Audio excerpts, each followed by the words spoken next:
Ni kati ya visa na stori ambazo zinapata kuongelewa sana kwenye mitandao ya kijamii leo kuhusiana na Rais wa Jamhuri ya Kenya William Ruto, jinsi ambavyo alivyopata kulagaiwa na kampuni kule katika nchi ya Kiarabu ya Saudi Arabia. Kulingana na chapisho ambalo limepata kuweza kuvutia wengi kwenye mitandao ya kijamii ambalo limepata kuchapishwa na gazeti la Business Daily, inaaminika Rais wa Kenya William Samoei Ruto alipata kulagaiwa na kampuni kuweza kusaini mkataba wa G2G oil deal ambao ni mkataba uliokunywa maji.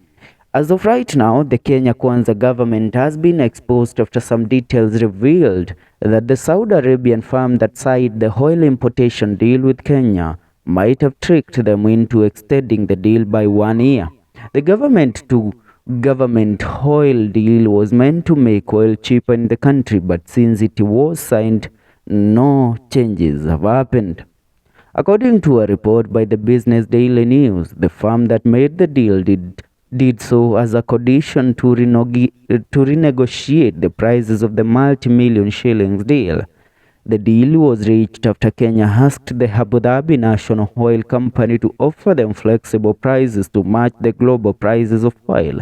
Global fuel prices have been dropping, but Kenyans have not had the privilege of enjoying the lower prices. As published by the Business Daily, how Gulf firm baited Kenya into extending G2G, the government-to-government fuel deal. This revelation has unearthed another possible secret that the Kenya Kwanza government has been hiding from Kenyans. People have been wondering why fuel prices are increasing daily while the global prices are falling, but this document has revealed it all. What do you have to say about this revelation, remembering that the neighboring countries including Tanzania, their oil and fuel prices have gone down in the recent days, same to Uganda and same to Rwanda. Now the question is, what did the government of Kenya do that is making the fuel prices continue rising in the country until now? Remembering that earlier last month, the current CS of energy, Mr. Chirchir, made it clear to the public that the oil prices might go up to 300 Kenyan shillings in Kenya.